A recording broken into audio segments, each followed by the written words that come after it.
ایسے لگنے لگے. اس نے کہا اللہ کی پناہ، جس کے گھر میں کھانے کو 4 دن سے کچھ نہیں وہ اللہ سے اتنا ڈر رہی ہے، اور میرے گھر میں رزق کی فراوانی ہے اور پھر بھی میں اللہ سے نہیں ڈر رہا. یہ کیسی بات ہے؟ اس کا دل بدل گیا، رونے لگا کہ میں بہت بڑا نکما، بہت بڑا کمینہ، بہت بڑا گنہگار. اس خاتون سے کہا مجھے معاف کرنا، میں تیرے جسم کو چھوں گا بھی نہیں، اور تو اپنے یتیم بچوں کے لیے جتنا لے جا سکتی ہے لے جا میرے گھر سے. اس کو دیا اور رخصت کیا. گھر بند ہونے کے بعد بے چینی بڑھ گئی، بے قراری اتنی بڑی. گناہوں کی بے قراری بہت بڑی ہوتی ہے.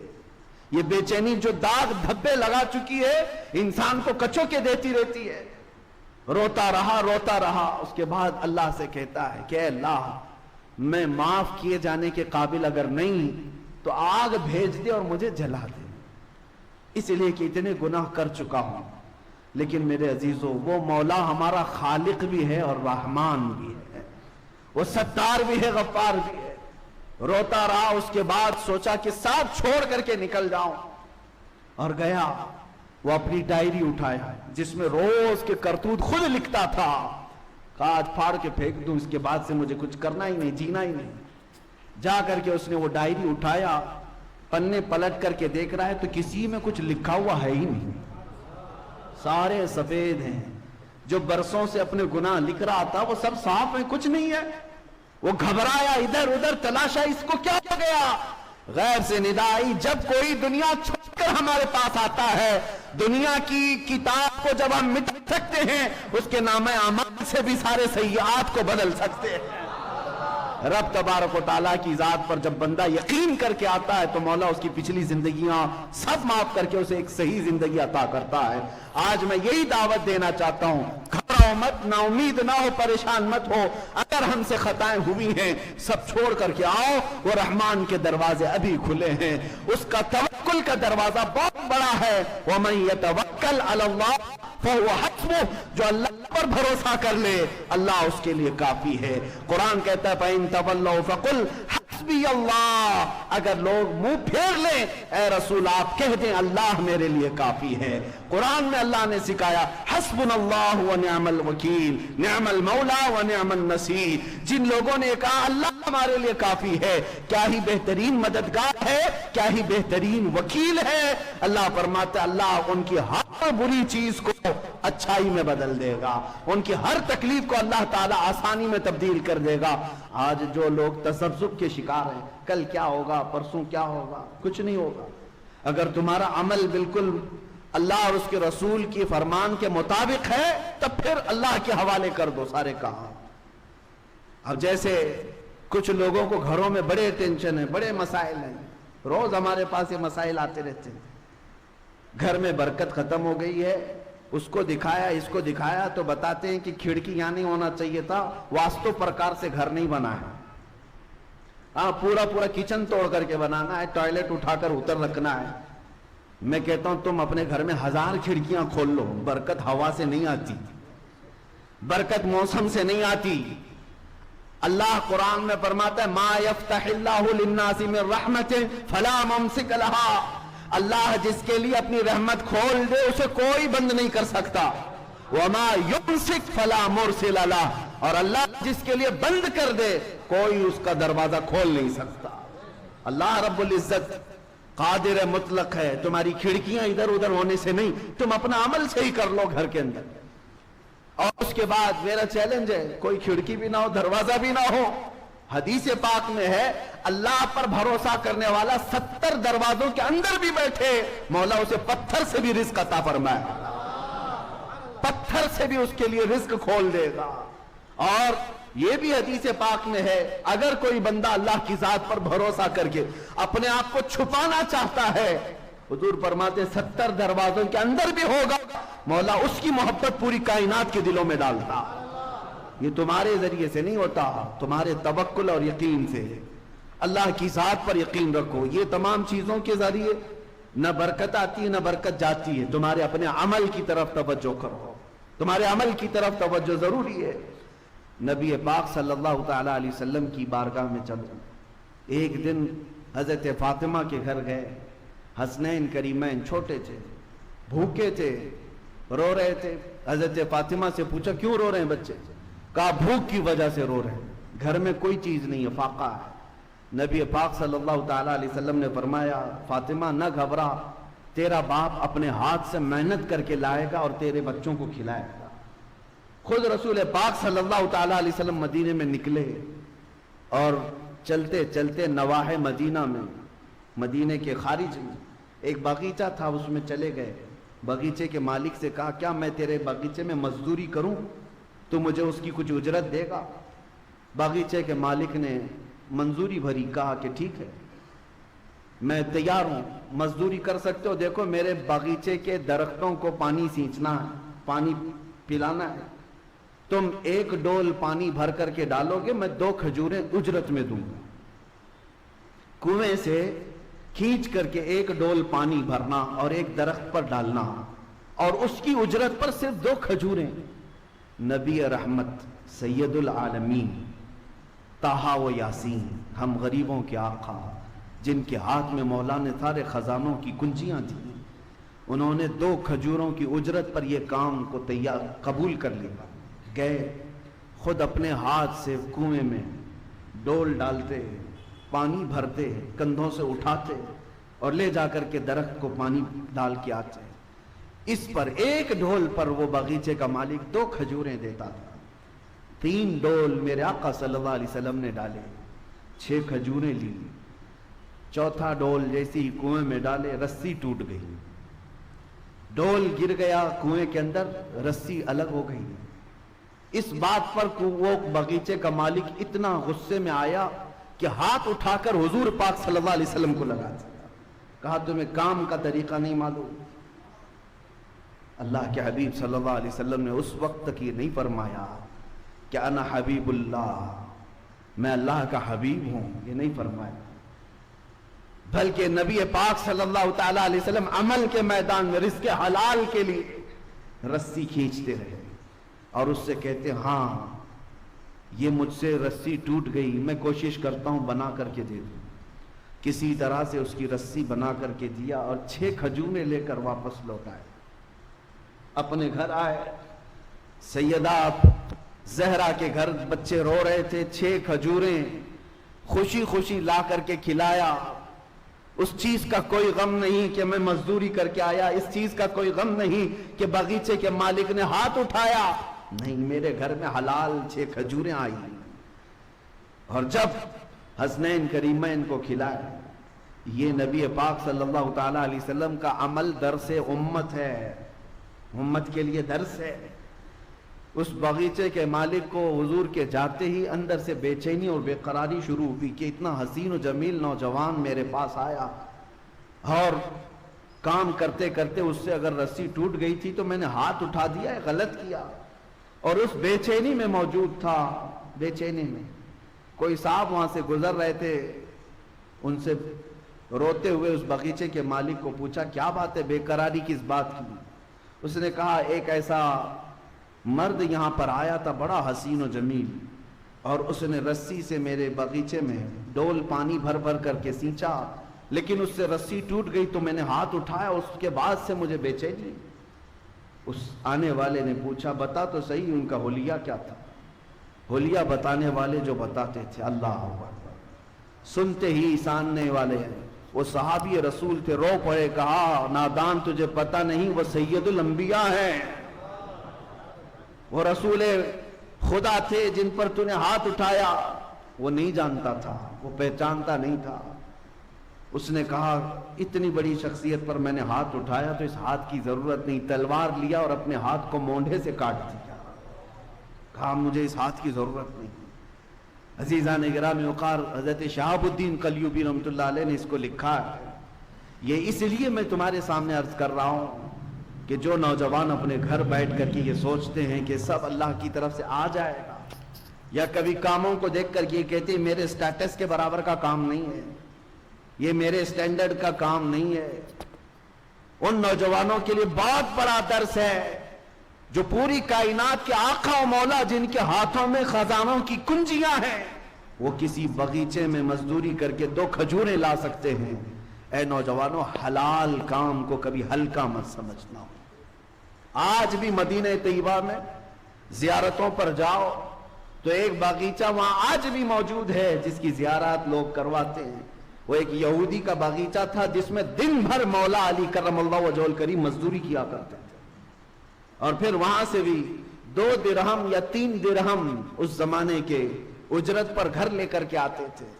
وہ شیر خدا, فاتح خیبر, اسد اللہ الغالب, اگر مزدوری کر کے باغیچے میں گھر چلاتے ہیں تو آج کے نوجوانوں کو کیا ہے؟ اسی لیے میرے عزیزو, توکل کا مطلب یہ ہے کہ عمل کرو اور اللہ کی ذات پر یقین رکھو, اللہ کی ذات پر یقین رکھو. اور آج ان تمام چیزوں پر تو بھروسہ ہونے لگ گیا, اللہ کی مدد پر کیوں نہیں؟ وہ صحابہ کیوں یقین رکھتے تھے جانتے ہیں؟ اس لیے کہ اللہ کی ذات پر انہیں یقین اس لیے تھا کہ اس کے ہر فرمان پر وہ عمل کی کوشش کرتے. انہیں دیکھو, چھوٹی یعنی 50 سال کے شراب کی عادت جن کو تھی, ایک فرمان رسول آیا مدینے میں, سارے لوگوں نے اپنے مٹکے توڑ دیے, اپنے پیالے توڑ دیے, جو منہ تک لگا چکے تھے وہ بھی پھینک دیے. نہیں, اب رسول اللہ کا فرمان آ گیا ہے. جب اس طرح کا عمل ہو اللہ اس کے رسول کے بعد پھر کچھ نہیں کرنا. پھر دیکھو اللہ کی ذات پر بھروسہ, قرآن کہتا ہے وَمَن يَتَوَكَّلْ عَلَى اللَّهِ فَهُوَ حَسْبُهُ, جو اللہ پر بھروسہ کرے اللہ اس کے لیے کافی ہے, اللہ اس کے لیے کافی ہے. وہ کہاں سے کیسے حفاظت کرتا ہے پھر دیکھنا. صدیق اکبر رضی اللہ تعالیٰ عنہ فرماتے ہیں غار ثور میں جب نبی پاک صلی اللہ علیہ وسلم کے ساتھ وہ موجود تھے 3 دن تک, کفار مکہ یہاں تک پہنچ گئے تھے. حضرت ابوبکر کہتے ہیں میں آسانی سے ان کی گردنیں دیکھ رہا تھا, وہ سب غار کے قریب آ گئے تھے. اگر وہ اپنے پیروں کو اٹھا دیتے, پنجوں کے بل کھڑے ہو جاتے تو ہم دونوں انہیں نظر آ جاتے, کافروں کو نظر آ جاتے. اتنے قریب تک آ گئے. تب حضرت ابوبکر صدیق کہتے ہیں مجھے گھبراہٹ ہوئی, بے چینی ہوئی کہ اگر یہ پنجوں کے بل کھڑے ہو کر کے دیکھ لیں غار میں ہم نظر آ جائیں گے. نبی پاک صلی اللہ تعالی علیہ وسلم سے اس وقت انہوں نے کہا تھا اب کیا ہوگا یا رسول اللہ. تب میرے آقا صلی اللہ علیہ وسلم نے جو جملہ فرمایا اس کو قرآن میں بھی ارشاد فرمایا. مولا کہتے ہیں میرے آقا لا تحزن ان اللہ معنا, ابو بکر گھبرا مت اللہ ہمارے ساتھ ہے. یہ جملہ ایسا ہے جو پوری زندگی گزارنے کے لیے کافی ہے. بے شک اللہ ہمارے ساتھ ہے. حضرت ابو بکر صدیق فرماتے ہیں پوری زندگی بھر اس جملے کی وجہ سے مجھے کبھی کسی طاقت سے خوف نہیں آیا, کبھی کسی طاقت سے خوف نہیں آیا. وہ زمانہ بھی یاد کریں جب آپ خلافت پر فائز تھے, ایک ہی ساتھ 3 محاذ پر لڑ رہے تھے. حضرت اسامہ بن زید کا لشکر بھی روانہ کر رہے ہیں, جو زکوٰۃ کے منکرین تھے ان سے بھی لڑ رہے ہیں, مسیلمہ کذاب جو نبوت کا جھوٹا دعویٰ کیا اس سے بھی لڑ رہے ہیں. ایک ہی موسم میں پورا مدینہ خالی ہے. حضرت عمر آ کر کے کہنے لگے حضرت ابوبکر سے کہ صدیق اکبر ایک ایک کام اسٹیپ بائی اسٹیپ کرتے ہیں یہاں, ورنہ مدینے میں کیا ہو جائے گا. حضرت ابوبکر صدیق رضی اللہ تعالیٰ عنہ فرماتے ہیں اللہ تبارک و تعالیٰ نے جو مجھے طاقت دی ہے میں اپنی عمر کے کم حصے میں ہر کام کو مکمل کرنے کے لیے اس وقت تک اترا رہوں گا چاہے مدینے والوں کے رانوں کی چمڑیاں بھی اتر جائیں. یہ توکل یقین تھا کہ اللہ تبارک و تعالیٰ میری مدد فرمائے گا. حضرت عمر کہتے ہیں اس دن مجھے اندازہ ہو گیا کہ حضرت ابوبکر کے سینے کو اللہ نے کتنا مضبوط کیا. یہی ایمان ہے میرے عزیزو, یہی توکل ہے. آؤ نبی پاک صلی اللہ تعالیٰ علیہ وسلم کے فرامین کو یقین کے ساتھ عمل کر لینا, اس کے بعد پھر زندگی کا لطف بھی کچھ اور ہوتا ہے. آپ نے دیکھا ہوگا میں سورہ بقرہ کی تفسیر برسوں سے کرتا ہے, آپ کو بھی پتا ہے, یہاں پر تفسیر بھی ہوئی. سورہ بقرہ گائے کا نام ہے, بقرہ گائے کو کہتے ہیں اور اس سورہ کا نام ہی گائے ہے. واقعہ جو پیش آیا تھا بنی اسرائیل میں, ایک آدمی مالدار آدمی قتل ہو گیا تھا اور قاتل کو ڈھونڈنا تھا کون مرڈر کیا ہے. حضرت موسیٰ علیہ السلام کے پاس قوم آئی, کہا کہ اس کا قاتل کون ہے معلوم کیجئے. اللہ سے انہوں نے دعا کی تو اللہ نے فرمایا ایک گائے ذبح کرنے کے لیے کہو. کیسی گائے چاہیے تھی؟ ایسی گائے جو کسی نے پالا نہ ہو, ایسی گائے جو دیکھنے میں پیلے رنگ کی ہو, آنکھوں پر بھا جاتی ہو, خوبصورت ہو, نہ کبھی کسی کھیتی میں کام کی ہو, اس طرح کی گائے اللہ نے قرآن میں فرمایا وہ ذبح کریں اور اس کی پونچھ لے کر کے وہ مرے ہوئے آدمی کو ماریں، وہ خود زندہ ہوگا، بتائے گا اسے کون قتل کیا۔ یہ اللہ کا امتحان بھی تھا، ایک آدمی قتل ہوا ہے، اس کو جانچنے کے لیے گائے کا کیا تعلق ہے؟ یہاں پر بھی میرے عزیزو یہ تعلق ڈھونڈنا تمہارے اور ہمارے کاموں میں ہو سکتا ہے، اللہ کے کاموں میں نہیں۔ تم یہ نہ پوچھو کہ اس کام کا اس سے کیا تعلق۔ بہرحال میں واقعہ شارٹ میں بتا رہا ہوں، یہ گائے ان کو کہاں ملنی تھی، ڈھونڈنا تھا۔ اتفاق ایسا اسی زمانے میں ایک نیک آدمی، اس کا ایک چھوٹا بیٹا تھا، بیوی تھی، گھر چھوٹا سا تھا، چھوٹی سی فیملی، لیکن وہ بندہ بڑا پرہیزگار، اچانک بیمار ہوا۔ اس کے گھر میں کوئی چیز نہیں تھی سوائے ایک گائے کے بچیا، ایک گائے کی بچیا تھی، چھوٹی سی تھی۔ اس نے دیکھا کہ بیماری اس کی بڑھتی جا رہی ہے اور مرنے کے قریب آ گیا، میری بیوی اور بچے کی دیکھ بھال کون کرے گا؟ ہم تو انویسٹ کر کے چلے جائیں یا نامینیٹ تو کر دیں، بیوی کے نام اتنی جائیداد، بچے کے نام اتنی جائیداد، فلاں بینک میں کچھ رکھ کر کے جائیں۔ لیکن اس اللہ والے نے اس گائے کی بچیا کو اٹھایا اور جنگل میں لے گیا، جنگل میں لے جا کر کے چھوڑ کر کے اللہ کو پکارتا ہے، اے اللہ تیرے سے بہتر حفاظت کرنے والا کوئی نہیں، میری موت کے آثار قریب نظر آ رہے ہیں اور میرے گھر میں میرا بچہ چھوٹا ہے، میں یہ گائے کی بچیا تیرے حوالے کر رہا ہوں، جب میرا بیٹا جوان ہو جائے تو اسے یہ لوٹا دینا۔ یہ توکل کا اعلیٰ درجہ ہے۔ جنگل میں لے جا کر چھوڑنے کی کیا ضرورت، میدان میں ہی چھوڑ دیتا، وہ گائے ادھر ادھر چرتی پلتی نہیں، جنگل میں جبکہ بھیڑیا بھی ہیں، شیر بھی ہے، کوئی بھی کھا جاتا۔ یقین کا درجہ یہی تو سمجھ میں آتا ہے کہ اللہ کی ذات پر کیسا بھروسہ تھا۔ چھوڑ کر کے چلا آیا اپنے گھر، اپنی بیوی کو بتایا میں جنگل میں اللہ کے نام پر ایک گائے چھوڑ آیا ہوں، جب میرا بیٹا جوان ہو جائے تو اسے کہنا جا کر کے اللہ سے وہ مانگ لے۔ کیا تعلقات تھے اپنے رب کی ذات سے، کیسے تعلقات تھے۔ ہونا تو یہی چاہیے کہ تم کہیں تھک جاؤ، اس کو سنانے سے بہتر ہے مسجد میں آؤ، سیدھے اپنے اللہ سے باتیں کرو، اللہ کو سناؤ کہ مولا میں تیرا بندہ ہوں، تو میرا خدا ہے، میں جاؤں تو اس کے ہاں کیوں جاؤں، تیرے دربار میں آتا ہوں۔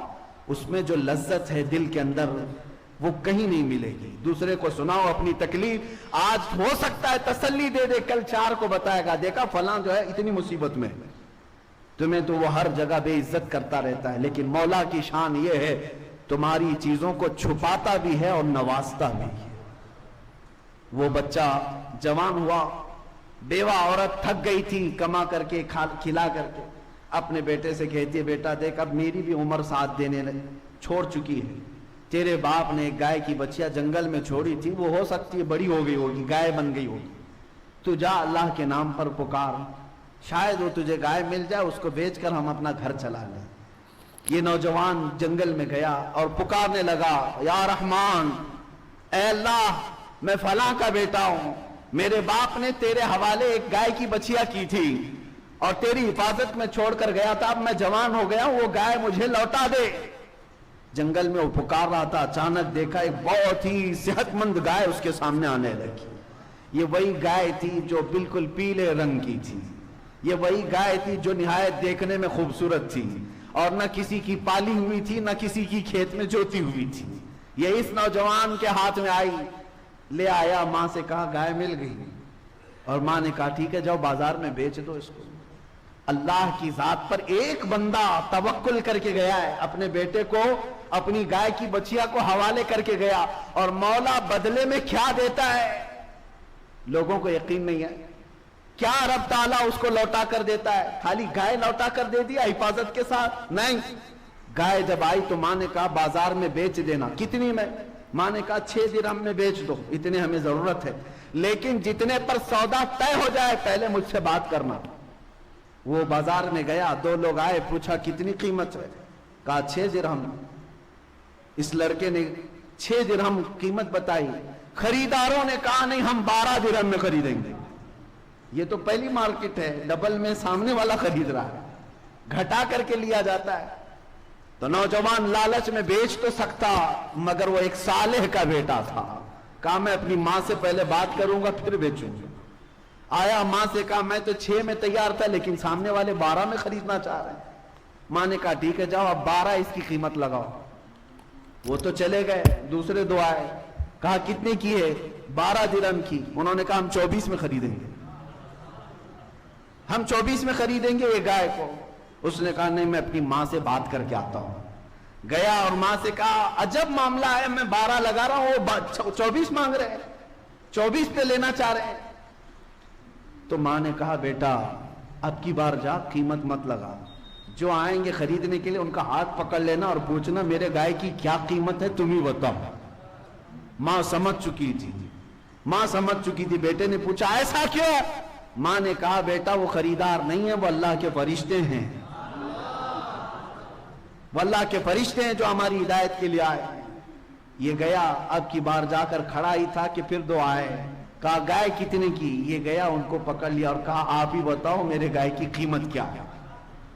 ان لوگوں نے کہا اے نوجوان تیری گائے 6 درہم 12 درہم کی نہیں ہے، انتظار کر، ایک جماعت ابھی یہ گائے ڈھونڈنے کے لیے آئے گی، اسے ضرورت ہے اس گائے کی۔ اور قیمت کیا؟ کہا وہ جماعت جب آئے گی تو قیمت بتانا، اس گائے کی چمڑی اتار کر کے اس میں جتنا سونا چاندی بھر جائے وہ اس گائے کی قیمت۔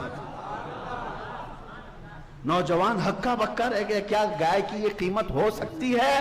انہوں نے کہا ہاں ہو سکتی ہے، اللہ جب دلانے پر آئے اس سے بھی زیادہ عطا کرے۔ اللہ کی ذات پر تیرا باپ بھروسہ کر کے گیا تھا نا، اللہ کی ذات پر چھوڑ کر گیا تھا، اور اللہ جب بدلے میں دیتا ہے تو صرف وہ چیز نہیں دیتا بلکہ اس سے کئی درجے گنا بڑھا کر کے عطا فرماتا ہے۔ میرے عزیزو وہ جماعت آئی اور دیکھا گائے ہوں بہو وہی ملی ہے جس کا ان کو حکم تھا۔ انہوں نے پوچھا یہ گائے ہمیں تو چاہیے ہی۔ اس نوجوان نے کہا قیمت معلوم ہے؟ پوچھا کیا ہے؟ کہا اس گائے کو ذبح کر کے اس کی چمڑی بھر کے سونا چاندی۔ وہ سب ہکے بکے رہ گئے، اتنی قیمت؟ کہا اتنی قیمت ہے اس گائے، ان کو لینا ہی تھا۔ اب دیکھیں اللہ تبارک و تعالیٰ کے سارے کام مقدر پر کس طرح ہوتے ہیں۔ وہ جماعت اتنی کیوں فکر مند تھی؟ ان کو کیوں چاہیے تھا کہ وہ قاتل کون ہے پتا چلے؟ ایک آدمی کا مرڈر ہو گیا، مر گیا، اور قاتل کو ڈھونڈنے کے لیے اتنی فکر کیوں؟ وجہ یہ تھی کہ مرا ہوا آدمی اس کا مال تھا، اور مال کے لفڑے آپ کو پتا ہے، یا تو قاتل ہڑپنے والا تھا یا یہ جماعت ہڑپنے والی تھی کہ اس کا پیسہ ہم سب کو مل جائے۔ اب جا کر کے شارحین فرماتے ہیں وہ تیار تو ہو گئے قیمت دینے کے لیے، لیکن فیصلہ کیا کون دے گا یہ پیسہ؟ قاتل کو ڈھونڈنے کے لیے کس کا پیسہ لگایا جائے گا؟ تو طے یہ ہوا کہ مرا ہوا جو آدمی ہے اسی کے پیسوں سے یہ خریدا جائے۔